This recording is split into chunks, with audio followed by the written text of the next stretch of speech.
ગીર પંથકમાંથી ફરી એકવાર હૃદયદ્રાવક ઘટના સામે આવી છે, જ્યાં રોજીરોટીની શોધમાં ગુજરાત આવેલા એક યુવક માટે વતન પરત ફરવાની તૈયારી જીવનની અંતિમ સફર બની ગઈ છે। અમરેલી જિલ્લામાં રાજુલા તાલુકાના કોવાઈ ગામ નજીક સિંહના જીવલેણ હુમલાના ઉત્તરાખંડના યુવાનોનું કરુણ મોત નિપજતા સમગ્ર વિસ્તારમાં ભય અને શોકનું મોજું ફરી વળ્યું છે। ગુજરાતના ગીર પંથકમાં માનવ વન્ય જીવનની સંઘર્ષની વધુ એક દુઃખદ ઘટના સામે આવી છે। અમરેલી જિલ્લાના રાજુલા તાલુકાના કોવાઈ ગામ નજીકના સિંહના હુમલામાં એક પરપ્રાંતીય યુવકે જીવ ગુમાવતા સમગ્ર વિસ્તારમાં અરેરાટી સાથે શોકની લાગણી વ્યાપી ગઈ છે। હુમલો એટલો ભયાનક હતો કે યુવકને બચાવવાની કોઈ તક મળી ન હતી। ઘટના સ્થળેથી માનવ શરીરના અવશેષો મળતા સમગ્ર પંથકમાં કંપારી ફેલાઈ ગઈ હતી। આ કરુણ ઘટનાઓએ સ્થાનિકોમાં લોકોમાં ભય અને ચિંતા વધારી દીધી છે। રોજગારની શોધમાં પોતાના ઘરથી દૂર આવેલા પ્રકાશચંદ્ર માટે વતન પરત ફરવાની સફર અંતિમ સફર બની ગઈ છે। તેમના અકાળ નિધનથી પરિવારજનો પર દુઃખદનો પહાડ તૂટી પડ્યો છે।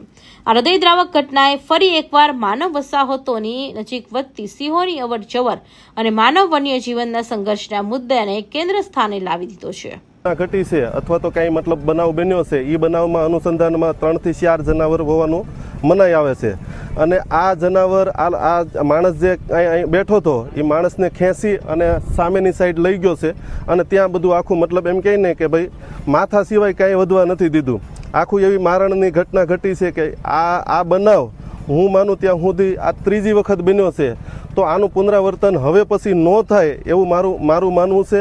અને આગળના ટાઈમની અંદર હું માનું ત્યાં સુધી સરકારશ્રીને હતે વિનંતી કરું છું કે ભાઈ આના પરિવારને જે કાંઈ ઘટના ઘટે છે એ બધાના પરિવારને વળતર મળવું જોઈએ એવું મારું માનવું છે।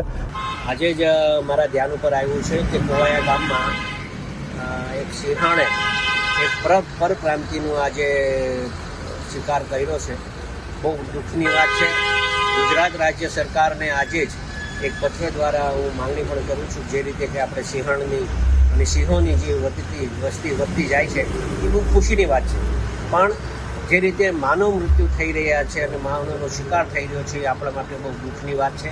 ત્યારે સરકારશ્રી પાસે એક નિવેદન હું કરવા માગું છું કે તાત્કાલિક જ આપણે જેમ સિંહણની સંખ્યા વધી હોય તો એ રીતે આપણે ફોરેસ્ટમાં અધિકારીઓની પણ સંખ્યા વધવી જોઈએ અને કેરટેકરોની પણ સંખ્યા વધવી જોઈએ, જેના કારણે આવા બનાવો બનતા અટકે અને તાત્કાલિક આ જે સિંહણે જે આ માનવનું મૃત્યુ કર્યું છે, શિકાર કર્યો છે, એને તાત્કાલિક પકડવામાં આવે એવી સરકાર પાસે હું મળતી માહિતી અનુસાર મૃતક યુવકની ઓળખ પ્રકાશચંદ્ર તરીકે થઈ છે।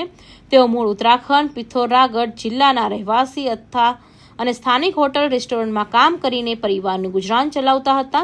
જણાવવામાં આવ્યું છે કે મોડી રાત્રે તેઓ પોતાના વતન જવાની તૈયારીમાં હોટેલથી નીકળેલા હતા।